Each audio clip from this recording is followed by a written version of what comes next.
Hi friends, నమస్తే అండి. మనం ఆలోచనలు ఆరోగ్యము అనే బుక్ చదువుకుంటున్నాం కదా. నిన్న ఏం చెప్పారు? మన ఆలోచనలతోనే మన ఆరోగ్యం ముడిపడి ఉంటుంది అని. మన లోపల ఉన్న సంస్కారాల లోపల ఉండిపోతున్నాయి. ఆ సంస్కారాలన్నింటినీ వదిలించుకోవాలి. మన నెగిటివ్ ఆలోచనలు వచ్చినాయి అంటే వాటన్నింటినీ ఎప్పటికప్పుడు గమనించుకుంటూ వాటితో ఆలోచనలతో ముడిపడిపోకుండా వాటిలో విడిపడుతూ వాటిని వదిలించుకోవాలి. సమభావంతో ఉండాలి. రాగము ద్వేషము అంటే ఎవరి పట్ల ఇష్టము పెంచుకోకూడదు, అయిష్టము పెంచుకోకుండా వాటన్నింటినీ సమభావంతో ఉండాలి. ఆధ్యాత్మిక దృక్పథంతో ఉంటూ ఈ సంస్కారాలను అన్నింటినీ తొలగించుకుంటూ ప్రాపంచిక జీవితంలో ఉన్న దుఃఖానికి, బాధలకి, రోగాలు ఇవన్నింటికి దూరంగా ఉంటూ ఒక పరిపూర్ణ విజేతగా ఈ మానవ జీవితం నుంచి నిష్క్రమించాలి అని చెప్పారు కదా. ఈ రోజు ఏం చెప్తున్నారంటే తదాస్తు దేవతలు అంటే ఆలోచనలే భవిష్యత్తుగా రూపుదిద్దుకుంటాయి. ఫస్ట్ నుంచి అదే చెప్తున్నారు కదా. మన భవిష్యత్తు ఎక్కడి నుంచి వస్తుంది? మన ఆలోచనలో నుంచే వస్తుంది. ప్రతి ఎదురు దెబ్బ మీరు కావాలనుకున్నదే, జరిగిన ప్రతి మోసము మీరు కోరుకున్నదే, ప్రతి అపజయము మీరు అనుమానించిందే, ప్రతి దుఃఖానికి మీరే కారణము. మనం ఏంటంటే మనకి ఏమైనా దుఃఖాలు, కష్టాలు, నష్టాలు వస్తే ఈ పక్కనే ఎవరో ఒకళ్ళ మీద పెట్టేస్తాం. అమ్మో, వాళ్ళ వల్లే నేను ఇలా బాధపడ్డాను, వాళ్ళ వల్లే నాకు ఈ కష్టాలు వచ్చినాయి, ఇలా అనుకుంటా ఉంటాం. కానీ మన జీవితంలో జరిగే ప్రతి సంఘటనకి మన ఆలోచనలే కారణము. సబ్ కాన్షియస్ మైండ్లో మీరు నమ్మిందే మీకు జరిగింది. అంటే అంతకుముందు నమ్మేస్తాం, మనం ఇలా జరుగుతుంది అని నమ్మేస్తాం కాబట్టి మనకు అది జరిగింది. ప్రేమ చూడాలనుకున్న వాళ్ళు ప్రేమ పరిస్థితులు ఎదుర్కొంటారు. కామం ఆలోచన కామాన్ని ప్రేరేపిస్తుంది. దెయ్యం ఆలోచన భయాన్ని కలిగిస్తుంది. ప్రమాదము, రక్తపాతము ఆలోచన జుగుప్సను తీసుకొస్తుంది. ఒకసారి ఏ ఆలోచన అయినా దరి చేరితే దాని తీవ్రత ఇంకా వృద్ధి చెంది మొత్తానికి నాశనం చేస్తుంది. అందుకే మనోవ్యాధికి మందే లేదు. మన మెదడులోని న్యూరాన్ మార్గాలు అతి సులభంగా తరంగాలను ఏర్పరచుకుంటాయి. మన మెదడులో అంటే పదే పదే ఒక ఆలోచన చేసామనుకోండి, ఆ ఆలోచన న్యూరాన్ కనెక్షన్స్ ఏర్పడిపోతాయంటండి లోపల బలంగా మన మెదడులో. అవి ఎప్పుడైతే ఏర్పడిపోయినాయో అవే సంస్కారాల కింద మారిపోతాయి అనమాట. ఆ ఆలోచన ఎప్పుడు దాని మీద కేంద్రీకృతమైపోయి ఉంటుంది. ఒక కుళ్ళిన పండు పక్క పళ్ళను కూడా కుళ్ళించినట్లుగా, ఒక చెడ్డవాడు 10 మంది మంచి వాళ్ళను చెడ్డవాళ్ళుగా మార్చేసినట్లుగా దీనికి కూడా మార్గం ఉంటుందంట. ఎందుకంటే మనం ఒక పనికి రాని ఆలోచనను ఏ మాత్రము మీ దగ్గరికి రానివ్వద్దు. జబ్బు చేస్తుందని అనుమానిస్తే ఏదో ఒక రోజు మీలో అది తిష్ట వేయగలదు. కావిడంట రోజు అనుకునేదంట, బాగా తలనొప్పి వస్తుంది, ఏదో డాక్టర్ దగ్గరికి వెళ్ళేది, అన్ని టెస్టులు చేయించుకుంది, ఏమీ లేదని చెప్తున్నాడు డాక్టర్. అయినా సరే ఏదో నాకేదో క్యాన్సర్ ఏదో అనుమానంగా ఉందనంట ప్రతిరోజు డాక్టర్ దగ్గరికి వెళ్తుంటే ఏమీ లేదు, అంతా బాగుంది, అన్ని టెస్టులు చేసని చెప్తున్నా సరే క్యాన్సర్ ఉందని బలంగా నమ్మేస్తుందంటండి. చివరికి ఒక రోజు ఆవిడ క్యాన్సర్ బారిన పడిపోతే అప్పుడు ఆనందపడిందంట ఆవిడ, నేను చెప్తున్నానా ఫస్ట్ నుంచి నాకు క్యాన్సర్ ఉంటుందని అని. అంటే ఆలోచన అంత తీవ్రంగా పనిచేస్తుందండి. అందుకని ఏం చెప్తున్నారు ఈయన, చెడు ఆలోచనలని ఎట్టి పరిస్థితుల్లోనూ దగ్గరికి రానివ్వద్దు. ఎప్పుడైతే మీరు అనుమానిస్తారో అది ఏదో ఒక రోజు మీ దగ్గరికి వచ్చేసి మీ దగ్గర తిష్ట వేస్తుంది. అవసరం లేని ఆలోచనను సమూలంగా పెకిలి పడేయాలి. అందుకని ప్రతి నిమిషము గమనిస్తూ ఎలాంటి సరికాని ఆలోచనలు వస్తున్నాయా వెంటనే వాటిని బయటికి తరిమేయాలి. మన లోపలికి తీసుకోకూడదు అలాంటి ఆలోచనలు. మొన్న కూడా చెప్పారు కదా, నెగిటివ్ ఆలోచన ఒకటి వచ్చిందంటే వెంటనే దాన్ని పాజిటివ్గా మార్చేసుకోవాలి. దానికి వ్యతిరేకంగా ఒక పాజిటివ్ ఆలోచన క్రియేట్ చేసుకుని దాన్ని బలంగా పాజిటివ్ ఆలోచన ఒకసారి అంటే మళ్ళీ మనసు తీసుకోదు.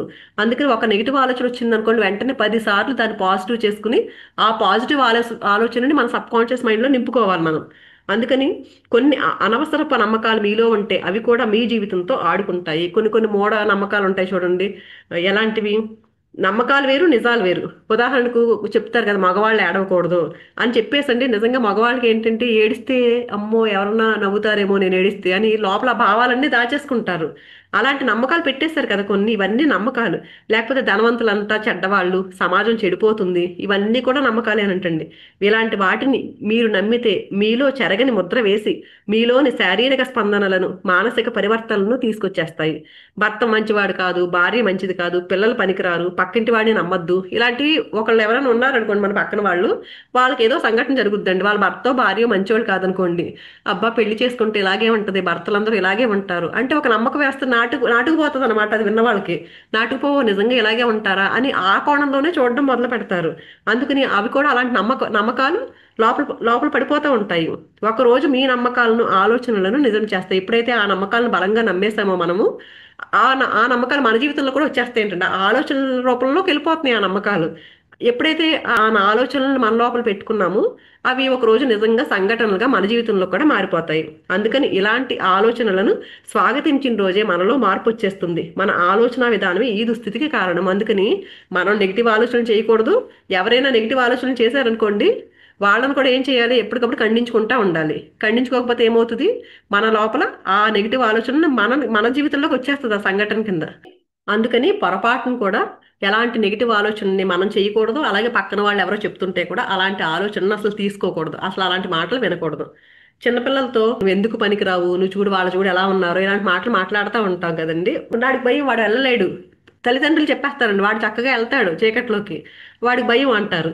లేకపోతే పాప ఎప్పుడు మర్చిపోతుంది, నీళ్ళంటే భయమనో, వర్షంలో తడిస్తే జలుబు చేస్తుందనో పెద్దలు చెప్తుంటే అవి చిన్నపిల్లల్లో చెరపరాని ముద్రలుగా మారి చెరపలేని వ్యక్తిత్వానికి నాంది పలుకుతాయి. అందుకే చిన్నపిల్లల్లో ఇలాంటి నెగిటివ్ నువ్వు చేయలేవని ఒక నమ్మకాల్లోకి వాళ్ళ లోపల ఇంజెక్ట్ చేసేస్తూ ఉంటారండి పెద్దలు. అవి ముద్రలుగా మారిపోయి వ్యక్తిత్వాలుగా మారిపోతున్నాయి ఆ పిల్లల్లో.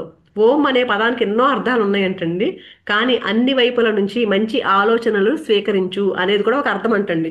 సర్వే జన సుఖినో భవంతు, లోకా సంస్థ సుఖినో భవంతు మనం చెప్పుకుంటా ఉంటాం కదా, ఓం శాంతి శాంతి శాంతి అసతో మా సర్గమయ అని, సర్వమంగళం భవతు భవతు భవతు అని ఎందుకు చెప్పుకుంటున్నాం? ఇవన్నీ ప్రార్థనలు ఈ మంత్రాల కింద ఎందుకు ఏర్పాటు చేశారు మనకంటే, సామాజికంగా ప్రార్థన రూపంలో పెట్టడానికి. వాటిని ఎప్పుడైతే ఉచ్చరిస్తూ ఉంటామో ఆ పాజిటివిటీ మనలో పెరగడానికి మాత్రమే ఇలాంటి మంత్రాలన్నీ పెట్టారంటండి. లోకా సంస్థ సుఖనో భవంతు, అందరూ సుఖంగా ఉండాలంటే అంతమంది కూడా పాజిటివ్గా ఉచ్చరిస్తూ ఉన్నాం అనుకోండి, అంత అలా సుఖంగా ఉంటది. ఆ శాంతిని అంతటిని తీసుకొస్తున్నాం అనమాట, ఆ ఫ్రీక్వెన్సీని తీసుకొస్తున్నాం అదంతటికి. ప్రతి ఆలోచన శరీర కణాలలో ఎన్నో అంతులేని మార్పులకు శ్రీకారం చుడుతుంది. మన తలలోని న్యూరాన్ మార్గాల్లో ఎన్నో విద్యుత్ రసాయనిక మార్పులను తెచ్చి కొన్ని లక్షల న్యూరాన్ అణువుల విచ్ఛిత్తి జరిగి ఎనలేని వినాశనానికి నాంది పలుకుతాయి. అది ఎప్పుడైతే నెగిటివ్ ఆలోచన చేసామో అదే మన మెదడులో ఆ కనెక్షన్స్ ఏర్పడిపోయి, న్యూరాన్ కనెక్షన్స్ ఏర్పడి అదే మనలో మళ్ళీ మళ్ళీ రిపీట్ అవుతూ అది మనకి హాని చేసే అవకాశం ఉంటుంది. మాటకు మూలం ఆలోచన. మన నుంచి వెలువడే ఒక తిట్టో లేక ఒక ప్రేలాపనో మనకేమీ హాని చేయదు, ఇతరులకు మాత్రమే హాని చేస్తుందని మనం అనుకుంటాము. పక్కన వాళ్ళు ఎవరినో తిడుతూ ఉంటాము, మనం ఏమనుకుంటాం, వాడిని ఏదో తిట్టేస్తున్నామో వాడి మీద ద్వేషం తీర్చుకుంటున్నాం అనుకుంటాం. కానీ ఇది నిజం కాదు. అలాంటివి ఎదుటి వారి కంటే మన మీదే ఎక్కువ ప్రభావం చూపిస్తాయి. చూడండి, పక్క వాళ్ళని ఎవరిని తిడితే ఆ ప్రభావం వాళ్ళకంటే కూడా మన మీదే ఎక్కువ చూపిస్తుంది, మనకే ఎక్కువ నష్టం కలుగుతుంది. అదే భవిష్యత్తులో జబ్బులుగా పీడించే అవకాశం ఉంటుంది. అంటే ఇక్కడ రెండు రకాలు కూడా ఉన్నాయండి. ఒకటేమో మనం పక్కన వాళ్ళు తిట్టామంటే ఏం చేస్తున్నాము, ఇండైరెక్ట్ గా వాడికి మన మీద శత్రువులాగా ఒక ఫీలింగ్ వాడికి కలిగజేస్తున్నాము. వాడు మళ్ళీ ఊరుకుంటాడా, తిరిగి మనల్ని తిట్టడానికి కంపల్సరీ ట్రై చేస్తాడు, అదొకటి. ఇంకొకటి ఏంటి, పక్కన వాడిని తిడితే ఒక కర్మ, ఒక చెడు కర్మను తీసుకుంటున్నాం మనం, తర్వాత దాన్ని అనుభవించాలి. ఇలా ఎప్పుడైతే ఈ చేసామో, అలా నెగిటివ్గా పక్కన వాళ్ళని తిట్టాలని ప్రయత్నించామో ఏమవుతుంది, అది మళ్ళీ తిరిగి మనకి భవిష్యత్తులో జబ్బులుగా పీడించే అవకాశం ఉంటుంది. కాబట్టి ఒక తిట్టు కానీ, ఒక చెడు మాట కానీ, ఒక ప్రతికూల ఆలోచన కానీ మీలో అశాంతికి, రోగానికి, చెడు కర్మలకు కారణం కాగలవు. తస్మాత్ జాగ్రత్త. అందుకని మనం ప్రతి నిమిషం ఎలాంటి ఆలోచనలు చేస్తున్నామో సాక్షిగా గమనించుకుంటూ నెగిటివ్ ఆలోచనలు ఎప్పటికప్పుడు పక్కకు తోసేయండి. పక్కన వాడు ఎలాంటి పని చేసినా మనకు అనవసరం, వాడి కర్మ వాడు అనుభవిస్తాడు. అందుకని పక్కన వాళ్ళ గురించి ఏం చేసినా కూడా వాటిని సరే నాకెందుకు అని చెప్పి పట్టించుకోకుండా మంచి ఆలోచనలతో మన జీవితాన్ని ముందుకు కొనసాగించుకుంటూ ఉండాలి. మీ ప్రశాంతతకి, మీ ఆనందానికి, మీ ఆరోగ్యానికి మీరు ఎంచుకున్న మంచి ఆలోచనలే దోహదపడతాయి. ఈ విధంగా జీవిస్తే మీకు మరియు సమాజానికి ఎంతో మంచి జరుగుతుంది. అంటే ఇప్పుడు నెగిటివ్ ఆలోచనలు మనకు మాత్రమే కాదండి, మొత్తం ఆ పొల్యూషన్ పెరిగిపోతుందంట పైన వాతావరణంలో. ఇదివరకు ఈ ఎయిర్ పొల్యూషన్, వాటర్ పొల్యూషన్ ఇవన్నీ చెప్తున్నారు, అవే కాదు ఇప్పుడంట థాట్ పొల్యూషన్ పెరిగిపోతుందంటే అందరూ నెగిటివ్ థాట్స్ చేసేసరికి. అందుకని సమాజానికి కూడా మంచి జరుగుతుంది మనం చేసే మంచి ఆలోచనల వల్ల. మనకు తెలియకుండానే కొన్ని సినిమాలు, టీవీ సీరియల్స్, అనవసరపు వార్తా విశేషాలు, కంప్యూటర్లో చాటింగ్, ఫేస్బుక్, ట్విట్టర్ మనల్ని అచేతనంగా మార్చి భావాలకు, వ్యక్తిత్వానికి మచ్చలు తెస్తాయి. కొన్ని సినిమా సీరియల్స్ అయితే చూడండి, ఎప్పుడు ఏడుపు, ఎవరో ఒకళ్ళు ఏడుస్తూ ఉండడము, లేకపోతే ఒక విలన్ ఉంటారు, చాలా దారుణంగా ఉంటారు అనమాట, లేడీ విలన్స్. మరి అలాంటి సంవత్సరాల తరబడి తెగ చూసేస్తూ ఉంటారు. అదంతా ఏంటంటే మన ఇంట్లో ఒక నెగిటివ్ వైబ్రేషన్ వచ్చేస్తుంది అంటండి. అలా ఏడుగొట్టు సీరియల్స్, ఒకళ్ళు కొట్టుకుని చంపుకునేవే ఉంటున్నాయి ఎప్పుడన్నా ఒక్కొక్కసారి పెడితే ఆ సీరియల్స్. అందుకని మనం ఎప్పుడు ఏంటంటే ఆ టీవీలో మనం ఏది చూసేవి కూడా ఎలాంటివి చూస్తున్నామో మనం గమనించుకోవాలండి. మనం చేయట్లా డైరెక్ట్గా, కానీ ఏంటంటే ఆ వైబ్రేషన్ మన దగ్గరికి వచ్చేస్తుందండి. అందుకని ఎప్పుడు చక్కగా ప్రార్థనలు, ఈ దేవుడి పాటలు ఇలాంటివి పెట్టుకున్నాం అనుకోండి, ఒక పాజిటివ్ ఎనర్జీ అంతా క్రియేట్ అవుతుంది అంటండి. ఒక న్యూస్ ఛానల్స్ చూడండి, ఎప్పుడు చంపుకోవడాలు ఇలాంటివి చూపిస్తూ ఉంటారు, లేకపోతే పొలిటీషియన్స్ ఒకళ్ళొకళ్ళు తిట్టుకుంటూ ఉంటారు. అలాంటి ఎప్పుడైతే పెట్టుకుంటూ ఉంటామో అంటండి, ఆ నెగిటివ్ ఎనర్జీ ఆ చుట్టుపక్కల వాతావరణం అంతా వచ్చేస్తుంది అంటండి టీవీలోంచి కూడా. అందుకని మనం ఎప్పుడు చూసేవి ఏంటంటే టీవీల్లో చూసేవి కానీ లేకపోతే మన ట్విట్టర్లో ఈ ఫేస్బుక్లో ఈ ఇన్స్టాల్లో ఇవన్నీ చూసేవి కూడా మంచి విషయాలే చూడాలి. మనం ఇలా తిట్టుకుని కొట్టుకుని మనకు అవసరం లేదు.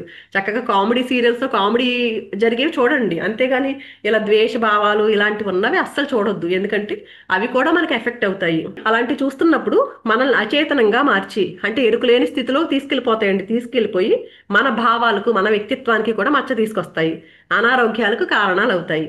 కలలో వచ్చే కోపాలు, భయాలు, ద్వేషాలు, మరణము, రోగము ఇవన్నీ కూడా మనకు వచ్చే ఆలోచనల పర్యవసానాలే. అందుకే కళలను గమనించుకోండి అంటారు. ఎందుకు గమనించుకోవాలంటారు? మన ఆలోచనలు ఎలాంటి ఆలోచనలు చేస్తున్నామో అలాంటి కళలు మనకు వస్తున్నాయి అనమాట. అందుకు ఆ కళలకు వచ్చే కారణాలన్నీ ఏంటి? మన లోపల ఆలోచనలే. మీ మనసులో వచ్చే ప్రతి ఆలోచనకు కారణము మీరు సృష్టించుకున్న బంధాలే. మనలో కలిగే ఆలోచనలకు, శారీరక రుగ్మతలకు, వేదనలకు, సంవేదనలకు మూల కారణం మనలో దాక్కున్న సంస్కారాలే అని బుద్ధ భగవానుడు తన స్వీయ అనుభవంతో బోధించాడు. అంటే ఏదైనా మన లోపల ఉన్న బాధలు, దుఃఖాలు అన్నింటికీ కారణం ఏంటి? మన లోపల సంస్కారాల రూపంలో దాక్కున్నాయివన్నీను. వాటి మూలానే మనం ఆ బాధను అనుభవిస్తున్నాము. ధ్యానంతో మనలో దాక్కున్న మలినాలు, వాసనలు సమూలంగా పెకిలింపబడతాయి. ఇవన్నిటిని, సంస్కారాలన్నింటి ఆ ధ్యానంలో మనం వదిలించుకోగలుగుతాము. ధ్యానం ఆలోచనల పద్ధతిని మార్చి సంపూర్ణ శారీరక ఆరోగ్యాన్ని చేకూరుస్తుంది. అంటే మనం పాజిటివ్గా ఆలోచించి ఇలా చేసి సంపూర్ణ ఆరోగ్యాన్ని మనకిస్తుంది. ప్రతి ఆలోచన వెనక భయము, భయం వెనకాల కోరికలు దాగి ఉన్నాయి. మన చుట్టూ ఉన్న సమస్యలు ఆలోచనలను ప్రేరేపిస్తున్నాయి. అప్పుడు కూడా కోరికలే కారణము. నిన్న కూడా చెప్పారు కదండి, ప్రతి దానికి ఒక కోరికే కారణమని. దుఃఖానికి మూల కారణం కోరికే. ఆలోచనలు అందుకే వస్తున్నాయి. మన నిజ రూపము, సమాజానికి మనం చూపించే రూపం మధ్య వ్యవధి మనలో ఎన్నో ఆలోచనలను ఉత్పన్నం చేస్తుంది. మనం చేసే పని, మనం మాట్లాడే మాట మనసా వాచా కర్మణ అంటారు. మన ఆలోచన అన్ని ఒకేలా ఉండాలంటారు. కానీ ఈ రోజుల్లో ఎక్కువ మంది ఎలా ఉంటున్నారు? లోపల ఆలోచన వేరేగా ఉంటుంది, వాళ్ళ నిజ స్వభావం వేరేగా ఉంటుంది. పైకి కనిపించడానికి మాత్రం ఎంతో హుందాగా కనిపిస్తూ ఉంటారు. ఈ రోజుల్లో నేరాలు చేసే వాళ్ళని చూడండి, కొంతమందిని చూస్తే ఎంత డిగ్నిఫైడ్ గా కనిపిస్తూ ఉంటారు. ఏంటి ఇతను నేరం చేసేది అనిపించేలా ఉంటారు అనమాట.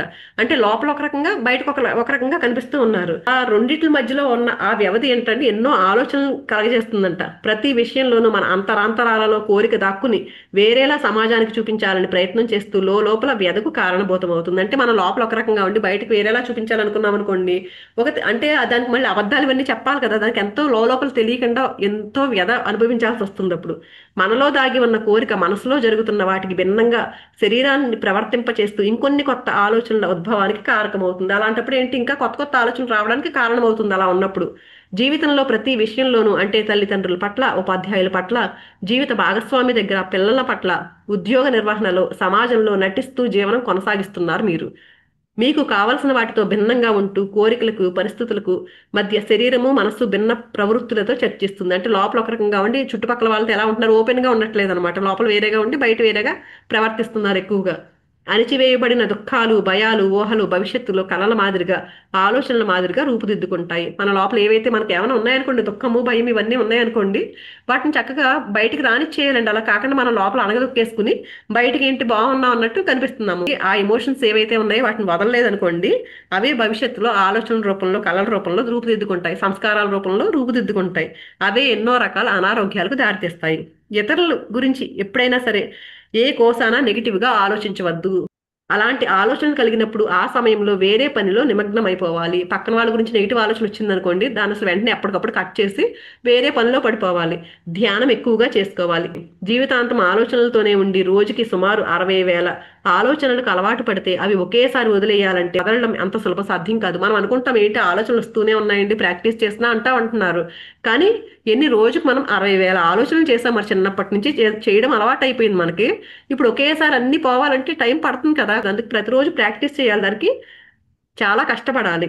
అర్థవంతమైన పనిని కల్పించుకుని దానిలో సంపూర్ణంగా నిమగ్నం అవడం నేర్చుకోవాలి. వాటిని వదిలిపెట్టేయాలంటే ఏదో మనకి ఉపయోగపడే పని ధ్యానం చేసుకుంటూ, ఈ సజ్జన సాంగత్యం చేసుకుంటూ మనం వీటిని వదిలేయడం నేర్చుకోవాలి. అనవసరపు ప్రాలాపనలు మానుకోవాలి. సుషుప్తి మానసిక వ్యవస్థలో అలాంటి వ్యతిరేకపు ఆలోచనలు, అంటే కోపము, ద్వేషము, అసూయ లాంటివి లేకుండా చూసుకోండి. అంటే మన సబ్ కాన్షియస్ మైండ్ లో రికార్డ్ అయిపోతాయండి ఏదైతే మనం పదే పదే పదే ఆలోచిస్తామో. అందుకని మనం ఏం చెప్తున్నారు, ఇలాంటి నెగిటివ్ భావాలు ఏవైతే ఉంటాయో, అలాంటి ఆలోచనలు ఏవైతే ఉంటాయో అవి లోపల రికార్డ్ అవ్వకుండా చూసుకోండి. మాటలు తగ్గించండి. అవసరమైనప్పుడే మాట్లాడండి. మౌనం పెంచండి. తినే ఆహారంలో మార్పులు చేసుకోండి. సాత్విక ఆహారం తీసుకుంటే సాత్వికమైన ఆలోచనలు కలుగుతాయి. పళ్ళు, ఆకుకూరలు, మొలకలు, జ్యూస్లు ఇలాంటివి తీసుకోవడం వల్ల మంచి ఆలోచనలకు ద్వారం అవుతుంది. ఇతరులను బాధించే ఆలోచనలు మీకు కూడా చెరి చేస్తాయి. అంటే ఆలోచన పక్కన వాళ్ళని ఏదో తిట్టి కొట్టక్కర్లేదండి. మన ఆలోచనతో కూడా పక్కన వాళ్ళని తిట్టుకోకూడదంటండి. అవి కూడా ఏంటి మనకు చెడు చేస్తాయి. ఒకళ్ళ మీద రాయి విసరాలంటే మీ చెయ్యిని ఎంతో వెనక్కి లాగాల్సిందే కదా, బలాన్ని ఉపయోగించాలి కదండి పక్కన వాళ్ళ మీద రాయి విసరాలంటే. ఒకరి మీద బురద చల్లాలంటే మొదట మీ చేతికి బురద అంటాల్సిందే కదా. ఇతరులను తిట్టో కొట్టో ద్వేషించో వారిపై పగ సాధించాము అనుకుంటారు. అందరూ అలా చేసినప్పుడు ఇతరుల కంటే మీకే ఎక్కువ బాధ కలుగుతుంది. అవతలి వారికి కేవలం కార్బన్ కాపీ మాత్రమే వెళ్తుంది. అంటే పక్కన వాళ్ళని ఏమైనా బాధించాలనుకున్నాం అనుకోండి, వాళ్ళకి ఆ బాధించాలనుకున్న కార్బన్ కాపీయే వెళ్తుందంట, కానీ ఒరిజినల్ మన దగ్గరే ఉంటుందంటండి. ఆ ఒరిజినల్ మీద ఏంటి దళసరిగా ముద్ర పడిపోతుందంట. మీరు వ్యాధి బారిన పడడానికి కారణమవుతుంది. మన తెలియనితనం వల్ల భార్యని, భర్తని, పిల్లల్ని, పొరుగువారిని, సహోద్యోగుల్ని ఎన్నోసార్లు ఎన్నో విధాలుగా మాటలతో కానీ, ఆలోచనలతో కానీ, చేతలతో కానీ, నెగిటివ్ భావాలతో కానీ బాధించి ఉండొచ్చు. అలాంటి భావాలు, నెగిటివిటీ వల్ల మీకు అనారోగ్యం కలుగుతుందనే విషయాన్ని తెలుసుకుని అలాంటి భావాలకు దూరంగా ఉండి మీలో మార్పు తెచ్చుకోవాలని ఈ క్షణమే నిర్ణయించుకోండి. సాధ్యమైనంత వరకు నెగిటివ్ విషయాలకు, మాటలకు దూరంగా ఉండండి. మలినాలు పెంచుకోవద్దు. మొబైల్ తీసుకుని పిచ్చావాటి కబుర్లు చెప్పడము, ఇతరుల గురించి నెగిటివ్ ఆలోచనలు చేయడం మానుకోండి. ఇప్పుడు మొబైల్ కూడా ఉంది కదా, ఫ్రీగా వస్తుంది కదండి. ఇప్పుడు గంటలు గంటలు చాటింగ్ చేసుకుంటా ఉంటున్నాం. ఏంటి చాటింగ్ అంటే పక్కన వాళ్ళ గురించి వాళ్ళలా వీళ్ళలా ఆ చెప్పుకోవడం కోసం. అందుకని గంటలు గంటలు మొబైల్ తీసుకుని ఆ పిచ్చాపేటి కబుర్లు చెప్పడం మానేయండి. ఆధ్యాత్మిక గ్రంథాలు తిరగేయండి. మంచి మంచి జ్ఞానాన్ని నేర్చుకునే పుస్తకాలు చదవండి. మీకు ఇష్టమైన రచనలు, వాక్యాలను చదవండి. డబ్బు, హోదా, పదవిని పొంది పెంచుకునే ప్రయత్నంలో మిమ్మల్ని మీరు మర్చిపోవద్దు. ఆనందము, ఆరోగ్యాన్ని మించినవి వేరే ఏమీ లేవని మర్చిపోకండి. భూమి మీదకి వచ్చింది ఆనందంగా గడపడానికి, కానీ దాన్ని ఆనందంగా గడపడం మానేసి ఇంకా అనుక్షణము పక్కన వాళ్ళతో పోటీ పోటీ ప్రపంచంలో పడిపోయి మనల్ని మనమే మర్చిపోతున్నాము. అందుకని క్షమించమని అడగడం చిన్నతనం ఏమీ కాదు. మీ పొరుగింటి వారికైనా, తోటి ఉద్యోగస్తుడికైనా సారీ చెప్పడానికి వెనుకాడొద్దు. ఎప్పుడైనా మనం తప్పు చేసామనుకోండి, వెంటనే సారీ చెప్పేయడం నేర్చుకోమని చెప్తున్నారు. మీ భార్య, భర్త, పిల్లలతో ప్రేమగా ఉండండి. మీ ఆధిక్యాన్ని చూపించడానికి, పెద్దరికం చూపించడానికి ప్రయత్నించొద్దు. అలా చేసినప్పుడు మీరు ఊహించని రీతిలో, అనుకోని విధంగా ఆరోగ్యం చక్కబడుతుంది. ఎప్పుడైతే మనం అంటే అందరిని అర్థం చేసుకుంటూ ఎప్పుడైతే ఉంటామో అప్పుడు ఆ అనారోగ్యాలు ఏమన్నా కూడా అవన్నీ చక్కబడిపోతాయి. మీ తప్పులను ఒప్పుకోండి. అందువల్ల కొంపలు అంటుకుని పోయేదేమీ ఉండదు. మీ కొంపే బాగుపడుతుంది. ప్రేమ, స్నేహము, కరుణలను మించినవి ఇంకేమీ లేవు. ఇవి ఆరోగ్యానికి ఎంతగానో సహకరిస్తాయి. ఎవరైనా మంచి చేసినప్పుడు మెచ్చుకోండి. భార్య చేసిన వంటకాలు రుచికరంగా బాగా ఉంటే మెచ్చుకోండి. పిల్లల్లో ఉన్న సృజనాత్మకతను మెచ్చుకోండి. పిల్లలకు పరీక్షల్లో బాగా మార్కులు వచ్చినప్పుడు పొగిడి, తక్కువ మార్కులు వచ్చినప్పుడు తిట్టడం మంచిది కాదు. అలా చేస్తే పిల్లలు మానసికంగా కృంగిపోయి అనారోగ్యం పాలు కావడానికి ఆస్కారం ఉంది. మానవ సంబంధాలలో మెచ్చుకోవడం మొదలు పెడితే బాగులేని విషయాలు చాలా చాలా తక్కువగా ఉంటాయి. కేవలం చెడు విషయాలు అనుకున్న వాటిని విమర్శిస్తూ మంచి వాటిని మెచ్చుకోకపోతే మన ఆలోచన విధానం చాలా నెగిటివ్గా అయిపోవడం ఖాయము. అంటే మనం ఎప్పుడైతే చెడు విషయాలు జరిగినాయి అనుకోండి, ఇదేంటి ఇలా చేసామని తిడతారు, కానీ మంచి విషయాలు అప్పుడు మెచ్చుకోవాలి కదా. ఎప్పుడైతే మెచ్చుకోవడం మొదలు పెట్టారు అనుకోండి, చిన్న చిన్న దానికి ప్రోత్సాహం ఇచ్చామనుకోండి, పిల్లలు కూడా వాళ్ళు ఇంకా పెద్ద పెద్దగా ఎదగడానికి ఉపయోగపడుతుంది. కానీ చాలా మంది ఏం చేస్తారు, మంచి విషయాలు మెచ్చుకోవట్లేదు, కానీ చిన్న చెడు చేసినా సరే, తప్పు చేసినా సరే దాన్ని తిడతా ఉంటారు కదండి. అందుకని పాజిటివ్ మార్కులు వేస్తూ ఉంటే పొరపాటున నెగిటివ్ మార్కులు వేసినా కూడా నష్టం తక్కువ అవుతుందంటండి. సంభాషించేటప్పుడు కూడా పాజిటివ్ భాష వాడడం మంచిది. నెగిటివ్ ఉండొద్దు అని చెప్పడం కంటే పాజిటివ్ గా ఉండాలి అని చెప్పడం ఉత్తమం. అంటే మన మాటల్లో కూడా నెగిటివ్ అసలు రాకూడదు. నువ్వు నెగిటివ్ గా ఉండొద్దు అలా అలా చెప్పకుండా నువ్వు పాజిటివ్ గా ఉండు అని చెప్పాలి. మర్చిపోవద్దు అని చెప్పే బదులు గుర్తుంచుకోండి అని చెప్పడం మంచిది. అంటే చూడండి, మనం తెలియకుండా మాట్లాడేస్తూ ఉంటాము ప్రతిదాన్ని.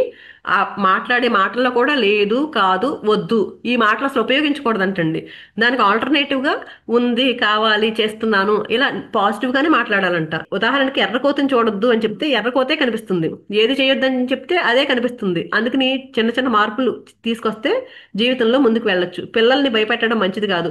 దెయ్యమనో, భూతమనో, పోలీసనో పిల్లల్ని భయపెడుతూ ఉంటారు. అంటే పిల్లలు చూడండి, చిన్నప్పుడు వెళ్ళిపోతా ఉంటారు, వాళ్ళు పట్టుకోలేక అక్కడ భూతం ఉంది వెళ్ళకు, అక్కడ పిల్ల ఉంది వెళ్ళకు, కుక్క ఉంది వెళ్ళకు ఇలా చెప్తా ఉంటాం కదా. అది అలా పెట్టేసుకుంటారు వాళ్ళ మనసుల్లో.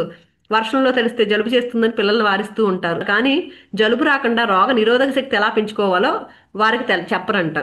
చెట్టు ఎక్కుతూ ఉన్నారనుకోండి పడిపోతారు అని అంటూ ఉంటారు. కానీ చెట్లు నేర్పుగా ఎలా ఎక్కాలి అనేదాన్ని చెప్పరు. చిన్నపిల్లల్లో చైతన్యం పరిపూర్ణంగా ఉంటుంది. వారిలో ధైర్యం కూడా చాలా ఎక్కువగా ఉంటుంది. నడక నేర్చుకునేటప్పుడు ఎన్నోసార్లు పడుతూ లేస్తూ తమ ప్రయత్నాన్ని నిరంతరంగా సాగిస్తూ నడక నేర్చుకుని ఆ తర్వాత క్రమంగా పరిగెత్తుతూ ఉంటారు. దైవం చిన్నపిల్లలకు మైండ్ను ఆలోచనలు పెట్టలేదు. కాబట్టి ఎంతో ఆనందంగా సజీవంగా దైవంలా ముందుకు సాగిపోతూ ఉంటారు. పిల్లల్లో క్రమంగా మైండ్ని తయారు చేసింది కేవలం ఈ సమాజమే. తల్లిదండ్రులు, ఉపాధ్యాయులు, పెద్దలు, పుస్తకాలు, చదువులు, సమాజంలోని నమ్మకాలు, మతాచారాలు, మత గ్రంథాలు ఇవన్నీ కలిపి మనసును తయారు చేస్తున్నాయి. నీ గురించి నువ్వు ఏమి ఊహించుకుంటున్నావో దాన్ని బట్టే ప్రకృతి నీ కర్మకు సహకరిస్తుంది. మంచిని చూడాలనుకుంటే మంచి కనిపిస్తుంది, చెడు చూడాలనుకుంటే చెడు కనిపిస్తుంది. తదాస్తు దేవతలు ఉంటారంటారు, అదేనేమో. అంటే మనకి చాలాసార్లు చిన్నప్పటి నుంచి పెద్దవాళ్ళు చెప్తారు కదండి, ఏమన్నా సరిగా విధంగా మాట్లాడామనుకోండి, తదాస్తు దేవతలు ఉంటారంటారు కదా. నువ్వు ఏది నమ్మితే అది నిజమే తీరుతుంది. నువ్వు ప్రేమను చూడాలనుకుంటే నిన్ను ప్రేమించే వాళ్లే నీకు ఎదురవుతారు. నువ్వు దుఃఖించాలనుకుంటే నీకు దుఃఖాన్ని ఇచ్చే వాళ్లే తారసపడతారు. నీకు సహకరించడమే ప్రకృతి పని. అందుకని మనం ఎలాంటి ఆలోచనలతో ఉంటామో మనకి సృష్టి ఎప్పుడూ రెడీగా ఉంటుందంటండి. మనం ఏది కావాలంటే అది ఇవ్వడానికి రెడీగా ఉంటుంది. నిన్ను అనగదొక్కడం కానే కాదు ప్రకృతి పని. ఈ క్షణం నీకు ఒక పెద్ద వరం. ఏమి కావాలనుకుంటే అది చేసుకో. నీకు పరిపూర్ణ స్వాతంత్రం ఇవ్వబడింది. ఈ క్షణంలో నీ ఆలోచన కూడా నీ నిర్ణయమే, నీ స్వంతమే. ఆనందమో దుఃఖమో దేన్ని ఎంచుకుంటావో అది నీ ఇష్టం పైన ఆధారపడి ఉంది. నీకు ఈ క్షణం వరకు జరిగిన దాని గురించి బాధపడద్దు, దూషించొద్దు. అంతా నీ మంచికే జరిగిందనే భావంతో ఉండాలి. ఏది జరిగినా సరే అంతా నా మంచికే అని భావనతో ఉండాలి. నువ్వు కోరుకున్న మార్పును ఈ క్షణంలోనే తెచ్చుకో. గతించిన దానికి చింతించాల్సిన అవసరం లేదు. ఎప్పుడో ఏదో జరిగిపోయింది, దాని గురించి బాధపడి ప్రయోజనం లేదు కదా, అయిపోయింది కదా, ఆ ఎక్స్పీరియన్స్ చేసేసానని ఆనందపడు. దానికి కూడా ఏది జరగాలో అదే జరిగింది. జరిగిన దానికి నీ జీవిత భాగస్వామిని కానీ, తల్లిదండ్రులను కానీ, ఇతరులు కానీ ఎవ్వరో బాధ్యులు కాదు. వారిని దూషించొద్దు. ఒకవేళ నీ అశాంతికి వాళ్లే కారకులైనా సరే అది వారి లోపం కాదు. వారు కూడా ఇంకొకరితో అలా చేయబడ్డారు కాబట్టి నీతో కూడా వారు అలా ప్రవర్తించి ఉంటారు. మన జీవితంలో మనం బాధపడే సంఘటనలు జరిగినాయి, అది మన జీవితంలోకి మనమే తెచ్చుకున్నాము, ఆ కర్మ ఫలితంగా వచ్చింది అని గుర్తుపెట్టుకుని వాళ్ళని దూషించకుండా ఉండగలగాలంటండి. కానీ ప్రస్తుత క్షణాన్ని మాత్రం నీ చేతిలోకి తీసుకో. ఈ క్షణంలో నీ నిర్ణయం నీదే. నీకు పూర్తి స్వేచ్ఛ ఇవ్వబడింది. మనకు ఫ్రీ విల్ ఉంది. మనం ఏవి చేయడానికైనా మనకు అధికారం ఉంది. నువ్వు ఆధ్యాత్మిక పదంలో ఎలా ఎదగాలి, ఎప్పుడు ఎదగాలి, ఎంత ఎదగాలి అనేది నువ్వు నిర్ణయించుకున్నదే. నీ ఆత్మ పూర్వజన్మలో ప్రతి చిన్న విషయాన్ని నిర్దేశించుకుని కావలసిన పరిస్థితులు కోరుకుంది. కాబట్టి దేని గురించి కలత గాని కలవరపాటు గాని అవసరం లేదు. అంటే మన చుట్టూ వీళ్ళంతా ఉన్నారు, వీళ్ళంతా అలాంటి సంఘటనలు ఎందుకు జరిగినాయి అంటే అవన్నీ మనం కావాలని తెచ్చుకున్నాము. అది గుర్తు పెట్టుకుని దేని గురించి కూడా కలత చెందొద్దు, ఆందోళన చెందొద్దు. నీకు వస్తున్న ప్రస్తుతము నీకు దైవం ప్రసాదించిన వరము. ఏదైతే మన జీవితంలో ఉందో అదంతా మనకు వరంగా ప్రసాదించబడింది. ఈ క్షణంలో నువ్వు ఎంచుకోబోతున్న తరుణోపాయాలు నీకు నీ భవిష్యత్తుగా రూపుదిద్దుకుంటున్నాయి. అందుకు నీ వర్తమానంలో ఎలా ఉన్నామో అనేది మన భవిష్యత్తును మనం వర్తమానంలో నిర్మించుకుంటున్నాము. నీ ఆలోచనే భావంగా మారుతుంది, భావిగా మారుతుంది. కాబట్టి ఈ క్షణంలో నువ్వు ఎలా జీవిస్తావో అది నువ్వే ఎంచుకోవాలి. భవిష్యత్తు ఈ క్షణం మీద ఆధారపడి ఉంటుంది. ఈ క్షణంలో ఉన్న ఆలోచనలను మార్చుకోవడం కూడా నీ ఇష్టమే. ఈ క్షణాన్ని నీ చేతిలోకి తీసుకో. ఏ కోసానా కూడా నిన్ను నీవు ద్వేషించుకోవాల్సిన అవసరం లేదు. నువ్వు దేవుని అంశ కాబట్టి నిన్ను నువ్వు తక్కువగా అనుకోవద్దు. నిన్ను నువ్వు ప్రేమించుకో. అలా చేస్తేనే ఇతరులను ప్రేమిస్తావు.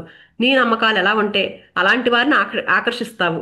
నీ ఆలోచనలకు అయస్కాంత శక్తి ఉంది. చూడండి, మనం ఎలాంటి ఆలోచనలు చేస్తామో మన చుట్టూ ఉన్న వాళ్ళు కూడా అలాంటి వాళ్ళే వస్తారు. మనకి అయస్కాంత శక్తి ఉంది ఆలోచనలకి. ఆలోచనలను బట్టే వ్యక్తిత్వం ఆధారపడి ఉంటుంది. మనకు జరిగే వాటికి ఇంకొకరు కారణం కాదు, బాధ్యులు కాదు.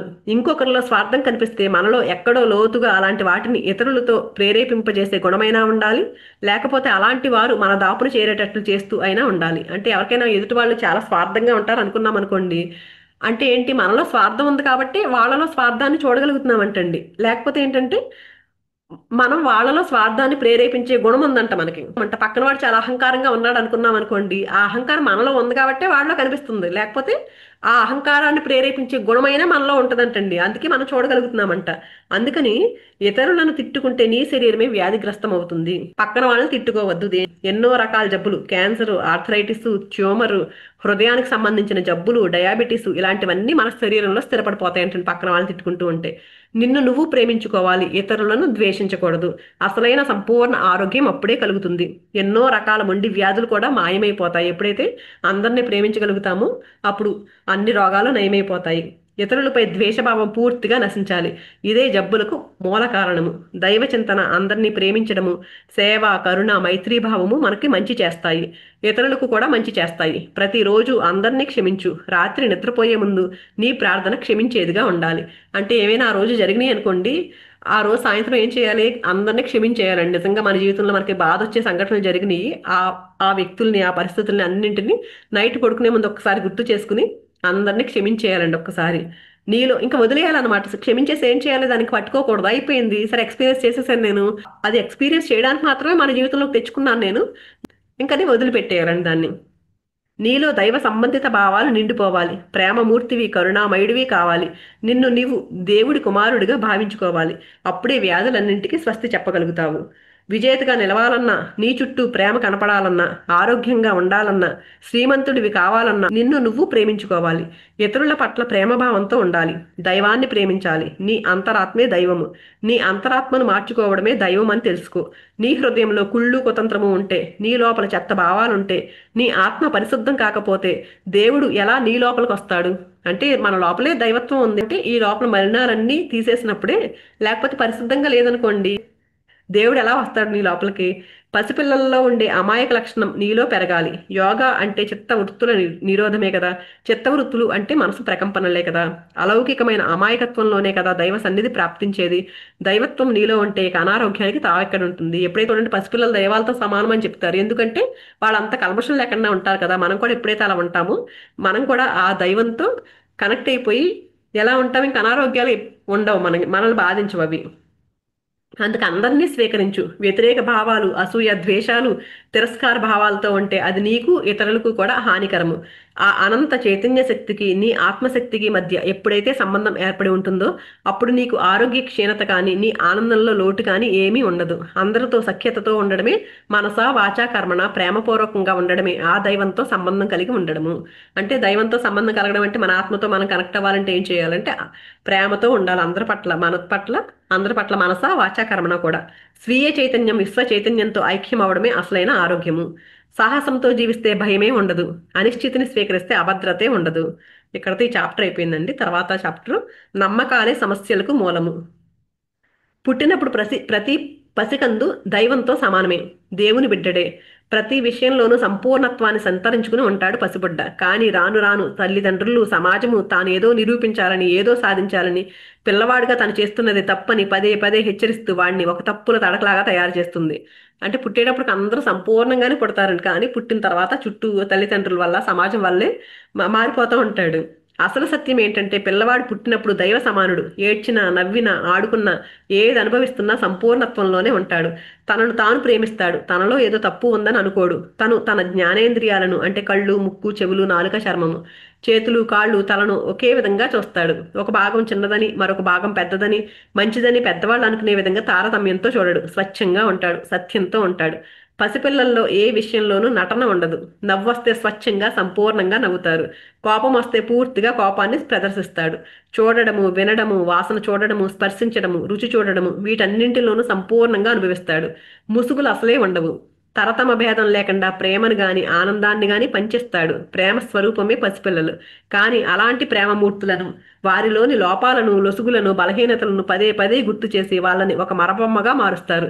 ఏ పిల్లవాడు కూడా ఇంకొకరితో సరిపోల్చుకోడు. తనకు తానే సంపూర్ణంగా వ్యవహరిస్తాడు. కానీ పెద్దవారు మాత్రం తమ కంటే ఉన్నత స్థాయిలో ఉన్నవారితో తనను పోల్చుకుని ఆత్మన్యూనతా భావంతో బాధపడుతూ ఉంటారు.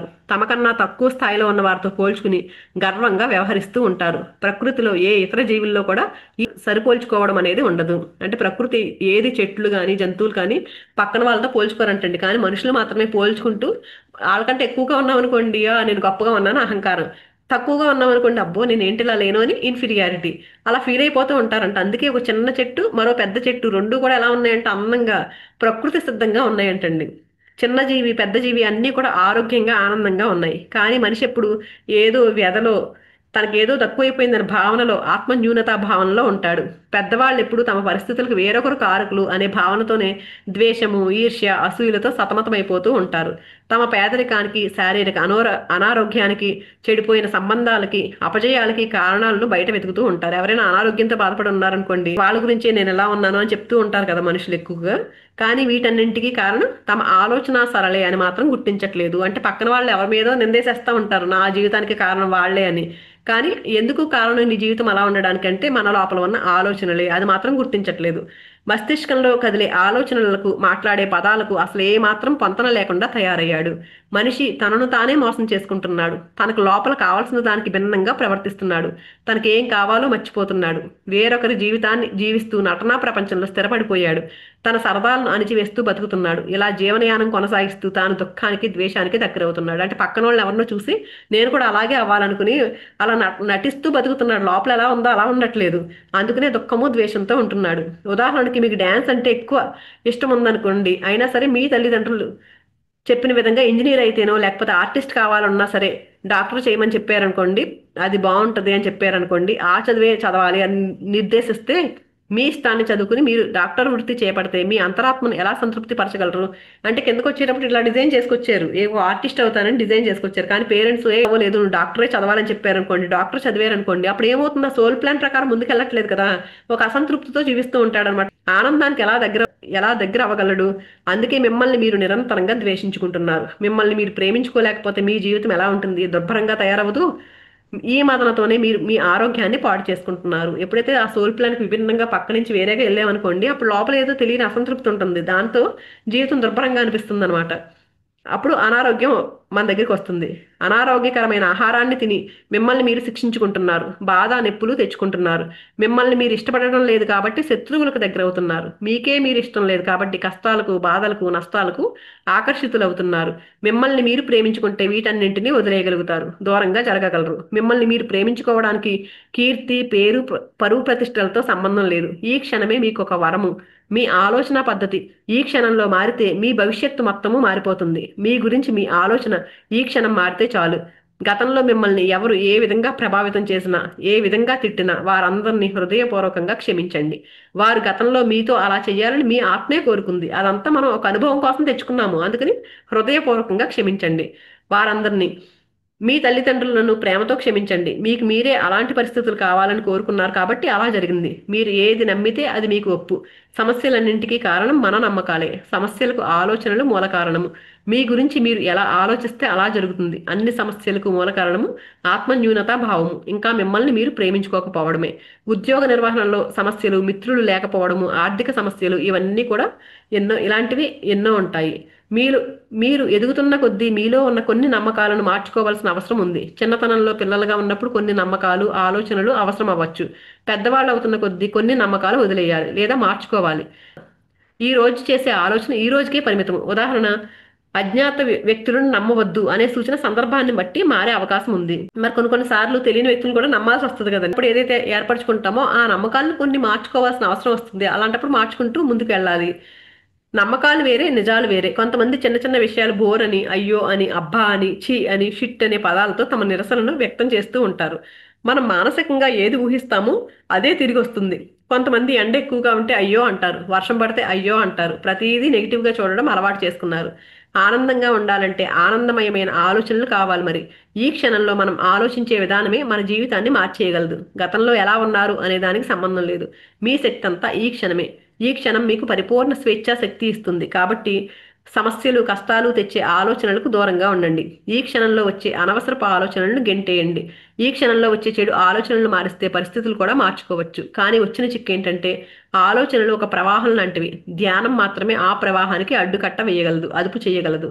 చెడు ఆలోచనలు అనే కలుపు మొక్కలను పెరికివేయగలదు. అయితే పనికిరాని ఆలోచనలను మార్చుకోవడానికి దృఢ సంకల్పం చేసుకోవాలి. నీ కళ్ళలోకి నీవు తొంగి చూస్తూ, అంటే కంఠ ప్రదేశంలో అంటుంది, అద్దంలో చూసుకుంటూనంట మన కంఠ ప్రదేశంలో చేతిని పైకి పెట్టాలంట, ఆకాశం వైపు చేతిని పెడుతూ కావాల్సిన మార్పును పదే పదే అనుకోవాలంట. మనం ఎలా మారాలనుకుంటున్నామో దాన్ని పదే పదే చెప్పుకుంటూ ఉండాలంట. అద్దంలో మన కళ్ళలోకి చూస్తూ చెప్పుకునే సందేశాలకు మంచి ప్రభావం ఉంటుందంటండి. అంటే ఇది ప్రాక్టీస్ చేయమంటున్నారు. చాలా వరకు మనం అచేతన స్థితిలో ఉండడమే మనం చేసే తప్పులకు కారణం. అంటే ఎరుకులేని స్థితిలో ఎప్పుడే ఉండడమే మనం తప్పులు చేయడానికి కారణం. ఆలోచనలతో కలిసిపోకూడదు. ఆలోచనలతో కలిసిపోయినప్పుడు మనలో భావావేశాలు కలుగుతాయి. ఏం జరుగుతుందో అర్థం కాని స్థితిలో ఉంటాము. జీవితంలో ముసుగులన్నింటినీ వదిలేసి మీరు మీరుగా ఉండాలి. అలా అయినప్పుడే మిమ్మల్ని మీరు ప్రేమించుకోగలుగుతారు. ప్రతి స్థితిలోనూ మీరు ఆనంద స్వరూపుడు అవుతారు. ఏ విషయంలోనైనా 100% ఇవ్వాలి, 100% తీసుకోవాలి. అది మీకు లాభాన్ని చేకూరుస్తుంది. మీ వలన మిగతా వారికి కూడా లాభం చేకూరుతుంది. మీకు ఆరోగ్యము, ఇతరులకు కూడా ఆరోగ్యము. అందరినీ ఆనందంగా ఉంచగలుగుతారు. మీలో దాగి ఉన్న పిల్లవాడి మనస్తత్వంతో ఉంటూ కరుణతో వ్యవహరించండి. ప్రేమించండి. పుట్టినప్పటి నుంచి 3 ఏళ్ల ప్రాయం వరకు మీలో ఎవరో చేసిన ప్రోగ్రాంని తిరగరాయండి. మీలో ఉన్న ఆ పిల్లవాడితో ప్రేమగా ఉండండి. క్రమక్రమంగా మీలో ఏర్పడిన కండిషనింగ్ మనస్తత్వానికి కారకులు మీ తల్లిదండ్రులే అయినా వారిని మనస్ఫూర్తిగా క్షమించండి. అంటే చిన్నప్పటి నుంచి మనం ఎవరి తల్లిదండ్రులు చెప్పిన వాటికి అలా కండిషనింగ్ అయిపోయాం కదండి. నెమ్మదిగా మన లోపల ఆ ఇన్నర్ చైల్డ్ దగ్గరికి వెళ్ళి వాటన్నింటినీ ప్రేమగా వాటిని అన్ని బయటికి పంపించుకోమంటున్నారు. వారికి వారి వారికి వారు చేసింది ఏంటో తెలియదు. మీ బాగును తలుపులో ఉంచుకునే కొన్ని సందర్భాలలో వారి అభిప్రాయాలను మీపై నిర్బంధించి ఉండొచ్చు. అంటే మన తల్లిదండ్రులు మనం మంచిగా ఉండాలనే కదండి చేస్తారు. వాళ్ళు చిన్న చిన్న మన అనుకోకుండా మన నమ్మకాల్లో నింపేయచ్చు వాటిని. అయినా సరే అవి మంచి కోసమే చేసి ఉండొచ్చు. కానీ ఇప్పుడు అది ఏంటంటే మన నమ్మకాలుగా స్థిరపడిపోయినాయి. అందుకని వాళ్ళు మీకు విరోధులుగా మాత్రం పనిచేయలేదు. కొన్ని అలవాట్ల ప్రకారమే మనసు పనిచేస్తుంది. ఎలాంటి పద్ధతినైనా మార్చుకునే అవకాశం మీకుంది. మీ మాటకు, ఆలోచనలకు, నమ్మకాలకు ఎంతో శక్తి ఉంది. దాన్ని ఎలా కావాలంటే అలా వాడుకోవచ్చు. ఈ క్షణంలో మీకు ఏ ఆలోచన కావాలంటే అది నిర్ణయించుకునే అవకాశం ఉంది. కావలసిన విధంగా మార్చుకోవచ్చు. ఆలోచనలు మీ అధీనంలో ఉన్నాయో లేక మీరే ఆలోచనల అధీనంలో ఉన్నారో దాన్ని బట్టే మీ జీవన గమనం మారుతూ ఉంటుంది. ఇక్కడ ఈ చాప్టర్ అయిందండి. ఇంకొక తర్వాత చాప్టర్ అనారోగ్యానికి బీజాలు ఎలా మొదలయ్యాయి. శరీరంలో ఉన్న ప్రతి కణము ఆలోచనలకు స్పందిస్తుంది. మాటలకు కథం తొక్కుతుంది. అది మన ఆరోగ్యము అనారోగ్యానికి కూడా కారణమవుతుంది. ఉదాహరణకి వేళ్ళు మెత్తదనము పరిస్థితులకు అనుగుణంగా మెలికేయగలము. అంటే వేళ్ళు ఉంటాయి కదండి, ఇవి ఫ్లెక్సిబిలిటీ. మనం ఎంత ఫ్లెక్సిబిలిటీ అంటే మార్పు వచ్చిందనుకోండి, మార్పుకి అనుగుణంగా వెళ్తున్నామా లేదా అనే దానికి సంబంధించిందంట. అలా లేమనుకోండి, ఫ్లెక్సిబిలిటీ లేదని సమస్యలు వచ్చినాయి అనుకోండి, ఆ ఫ్లెక్సిబుల్గా ఉండలేకపోతున్నాం అనుకోండి, అప్పుడు వేళ్లలో సమస్యలు వస్తాయంటండి. వేళ్ళకి సంబంధించిన అనారోగ్యం వస్తుందంట. చూపులో లోపం వచ్చిందంటే కంటిలో సమస్య వస్తుంది. చూపులో లోపం అంటే ఏంటి? మన దృష్టి ఎలా చూస్తున్నాము, మన దృక్పథం ఎలా ఉంది, దానిలో ఏమైనా తేడా వచ్చిందనుకోండి కంటి సమస్య వస్తుందంట. వినాలని అనుకోవట్లేదు, ఎవరో ఏదో చెప్తున్నారండి, వినాలని అనుకోవట్లేదు అనుకోండి, చెవి సమస్య వస్తుందంట. జ్ఞానేంద్రియాలలో దేన్ని ఆపితే దానిలో సమస్య వస్తుందంట. హృదయం ఏం చేస్తుంది? రక్త ప్రసరణ చేస్తుంది కదా హృదయము. రక్తము అన్ని అవయవాలకు ప్రవహింపజేస్తుంది. రక్తం అంటే ఏంటంటే ఆనందం అంట. రక్తం ఆనందాన్ని అన్ని వైపులా పంచుతుందని అర్థము. రక్త ప్రసరణ ఆగిపోతే ఆనందం ఆగిపోతుంది. రక్త ప్రసరణ ఆగిపోవడం అంటే గుండె సమస్యలు, బీపీ ఉండడం అనే కదా. పైల్స్ అంటే ఆ ప్రదేశంలో బయటకు వెళ్లాల్సిన మలినాలు ఆగిపోయాయి అనేగా అర్థము. అంటే మనకి గుండె సమస్యలు, బీపీ వచ్చినాయి అంటే ఏంటంటేనంటండి, మనం అక్కడ హృదయంలో ఆ రక్తం సరిగ్గా వెళ్ళట్లేదంట. అంటే మనకి ఆనందంగా ఉండట్లేదు. ఆనందంగా ఉండకపోతేనే వస్తాయంట అవి. అలాగే పైల్స్ ఎందుకు వస్తుందంటే ఆ మలినాలు బయటికి వెళ్ళట్లేదు. ఎందుకు వెళ్ళట్లేదు అంటే మన లోపల మలినాలు అలా ఉంచేసుకున్నామంట. అంటే బయటికి పంపించాల్సిన వాటిని ఆపేస్తే పైల్స్ బాధలు వస్తాయి. ఆ లోపల ఈ ద్వేషాలు, పగలు, ప్రతీకారాలు ఉంటాయి కదండి, అవి బయటికి పంపించట్లేదు అనుకోండి, అలాంటప్పుడు పైల్స్ వస్తాయంట. కోపము, ఈర్ష్య, అసూయ లోపలే దాచుకుని ఉన్న వారికి పొట్ట సమస్యలు రాక తప్పవు. ఆధారం ఏదీ లేదు, వెన్నంటే ఎవరూ లేరు అనుకునే వాళ్ళకు వెన్ను సమస్యలు వస్తాయంట. నాకు ఎవరూ ఆధారం లేరు, నేను ఒక్కదాన్ని నేనే చేసుకోవాలి అలా అలా అనుకుంటారు కదండి, అలాంటి వాళ్ళకి వెన్ను సమస్యలు వస్తాయంటండి. ఎవరు ఎవరికి ఆధారం కాదు, దేవుడే అందరికీ ఆధారము అని తెలుసుకోలేక ఆందోళన పడడం వల్లే ఈ సమస్య వస్తుంది. ఇలా మన ఆలోచన సరళిని బట్టి వివిధ అవయవాలలో ఒక్కొక్క రకమైన జబ్బు వచ్చే అవకాశం ఉంటుంది. ఆహారంలో మార్పు, ఆలోచనలో మార్పు, ప్రాణశక్తిలో మార్పు ఇవన్నీ తీసుకొచ్చినప్పుడు అనారోగ్యాలు దరిచేయడానికి ఆస్కారం ఉండదు. మన ఆలోచనలు, భావాలు అనుసరించి శరీర అవయవాలకు సంక్రమించే వివిధ రకాల అనారోగ్యాలకు కారణాలు ఏంటో ఇంకొంచెం వివరంగా తెలుసుకుందాం. ఇక్కడ చాలా డీటెయిల్గా ఇచ్చారండి అన్ని రకాల అనారోగ్యాలకి. ఫస్ట్ మాడు ప్రదేశం అంటే అక్కడ మొదలు పెట్టారు. మాడు మన స్కాల్ప్ ఎక్కువ ఒత్తిడి వల్ల తల చర్మం బిగుసుకుపోయి జుట్టు రాలిపోవడం జరుగుతుంది టెన్షన్ ఎక్కువ పడేటప్పుడు. మాడు ప్రదేశాన్ని వదిలేస్తే ఆ టెన్షన్ తగ్గుతుంది. చెవులు వినాలని లేనప్పుడు, అంటే కోపంగా ఉన్నామనుకోండి పక్కన వాళ్ళు ఎవరి మీదో, వాళ్ళు ఏమైనా చెప్దామని చెప్పినా సరే మనం వినకుండా ఉంటాం కదా, అలాంటప్పుడు చెవికి సంబంధించిన వ్యాధులు వస్తాయంట. ఇంట్లో గొడవల వల్ల చిన్నపిల్లలకు చెవి సంబంధిత నొప్పులు, బాధలు రావచ్చు. పూర్తి చెవుడు కూడా వినకూడదు అనే భావానికి సంకేతం అంటండి. కళ్ళు చూడాలని లేకపోయినప్పుడు కళ్ళు సంబంధిత బాధ్యతలు వస్తాయి. కొన్ని విషయాలు చూడకూడదు అనుకున్నప్పుడు చిన్నపిల్లలకు చూపు మందగించి కళ్ళజోడు వాడకం అవసరం అవుతుంది. నేను స్వేచ్ఛాజీవిని, జీవితం నిరంతరము సాగుతూనే ఉంది, నేను ప్రేమపూర్వకంగా చూడగలను అనే ఆలోచన తెచ్చుకోవాలంటండి. అలాంటప్పుడు తలనొప్పులు, మైగ్రేన్, కోపాన్ని అణుచుకోవడం వల్ల మైగ్రేన్ వచ్చే అవకాశం ఉందంట. దగ్గర వాళ్ళతో చిరాకు పడడం వల్ల సైనస్ వస్తుందంటండి. తమ అభిప్రాయాన్ని సమయానుకూలంగా మార్చుకోకుండా తాము పట్టిన కుందేటికి 3 కాళ్ళు అనుకునే వాళ్ళకి మెడ సంబంధిత వ్యాధులు వస్తూ ఉంటాయంట. తమ కాళ్ళ మీద తాము నిలబడలేని వాళ్ళకి గొంతు బాధలు వస్తాయంట. గొంతు సృజనాత్మకతకు ప్రతీక, క్రియేటివిటీకి. గొంతు నొప్పి, సోర్ థ్రోట్ కోపం వల్ల వస్తుందంటండి. ల్యారింజైటిస్ కోపం ఉన్నందువల్ల మాట్లాడలేక సృజనాత్మక శక్తి తగ్గిపోతుంది. గొంతు బాధలు ఉన్నవాళ్ళు వారు చేయొద్దనుకున్న పనులే చేస్తూ ఉంటారు.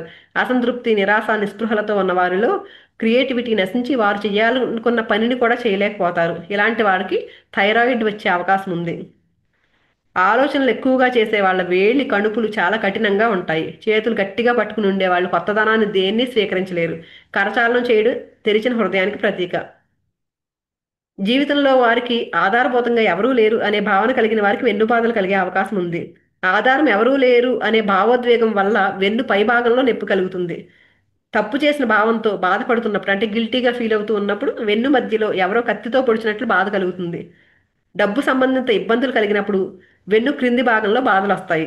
నిజంగా చెప్పాలంటే ఈ సృష్టి మనందరికీ ఆధారంగా ఉంటుంది. ఈ విషయాన్ని తెలుసుకోలేక అనవసరంగా ఆందోళన గురవుతున్నారు. నాకు ఎవరూ లేరు ఎవరూ లేరు అనుకుంటూ ఉంటారు. కానీ విశ్వం మనకి ఎప్పుడు రెడీగా ఉంటారంటుంది. మనం హెల్ప్ అడగాలి కానీ మనకి సాయం చేయడానికి ఎంతో మంది. జీవిత గమనం పైన కలిగే భయాందోళనల వల్ల ఊపిరితిత్తుల బాధలు కలుగుతాయి. జీవితం పట్ల భయంతో ఉండే స్త్రీలు ఎక్కువగా పొట్టి శ్వాసనే తీసుకుంటారు. జరుగుతున్న జీవితాన్ని దైవ ప్రసాదంగా స్వీకరించకుండా దాన్ని తిరస్కరించిన మగవారు విపరీతమైన ధూమపానానికి అలవాటు పడతారు. అందువల్ల ఊపిరితిత్తులకు అనారోగ్యం వస్తుంది. జీవితం పట్ల నిరసన భావంతో ఉన్న వారికి క్యాన్సర్ వచ్చే అవకాశం ఉంది. హృదయం ప్రేమకు ప్రతీక. రక్తం గుండె నుంచి అన్ని శరీర భాగాలకు ప్రసరింపబడుతుంది, వ్యాపింపచేస్తుంది. రక్తం ఉల్లాసానికి, ఆనందానికి ప్రతీక. ప్రేమను, సంతోషాన్ని తాము పొంది అందరికీ పంచిచ్చే వారికి గుండె సంబంధిత బాధలు రావు. సంతోషం వద్దనుకుని ద్వేషాన్ని పెంచుకునే వారికే ఈ గుండె బాధలు కలుగుతాయి. ఇతరులను అసహ్యించుకుని ద్వేషభావంతో ఉండే వారి శరీరంలో ప్రవహించే రక్తం చిక్కబడిపోతుంది. అందువల్ల రక్తనాళాలు మూసుకుపోయి గుండె బాధలు వస్తాయి. భయం ఉన్న వారికి ఉదర సంబంధిత బాధలు కలుగుతాయి. కొత్త అనుభవాలను జీర్ణించుకోలేని వారికి కూడా ఉదర బాధలు కలుగుతాయి. తమకు తామే గౌరవించుకోలేని వారు దాన్ని ఇతరులు తెలుసుకుంటారన్న ఆందోళన, తాము బాగాలేమన్న భావన, భయం వల్ల అల్సర్ వచ్చే అవకాశం ఉంటుంది. మర్మావయవాలకు గురించిన అసహ్య భావన, రతికార్యం పాపం తప్పు అనే భావన ఉన్న వారికి బ్లాడరు, మలద్వారము, వృషణాలు, మూత్రకోశము, గర్భకోశము వీటికి సంబంధించిన సమస్యలు వస్తాయి. అన్ని శరీర అవయవాల మాదిరిగానే మలద్వారాన్ని, స్త్రీ పురుష మర్మావయవాల సంరక్షణను పట్టించుకుని వాటిని ప్రేమ భావనతో చూస్తే ఈ బాధలు తొలగిపోతాయి. వెరికోజ్ వెయిన్స్, వీటిలో సంతోషము, ఉల్లాసాన్ని తట్టుకునే సామర్థ్యం తగ్గవచ్చు. ఆ తగ్గడం వల్ల వెరికోజ్ వెయిన్స్ వస్తాయి.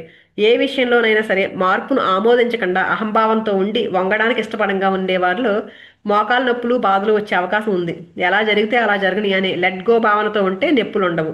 ఒక చోటు నుంచి మరో చోటికి నడవడానికి ఇష్టపడిన వారిలో పాదాలలో నొప్పులు, బాధలు కలుగుతాయి. ఇతరులు అధికారంలో ఉన్నారని, తమ వ్యక్తిత్వం దెబ్బతిన్నది అనే భావనలో ఉన్న వారికి చర్మ వ్యాధులు రావడానికి అవకాశం ఉంది. చర్మ సంబంధిత బాధలు పోవడానికి రోజుకు 100 సార్లు తమను తాము గౌరవించుకోవాలి, ఒప్పుకోవాలి.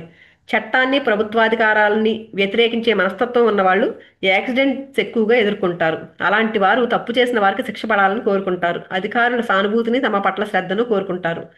తాము లావెక్కిపోతారేమో అనే మానసిక వ్యధతో ఉండేవారిలో ఆకలి మందగించి క్షీణించే అవకాశం ఉంది. దీన్ని అనరెక్సియా అంటారు.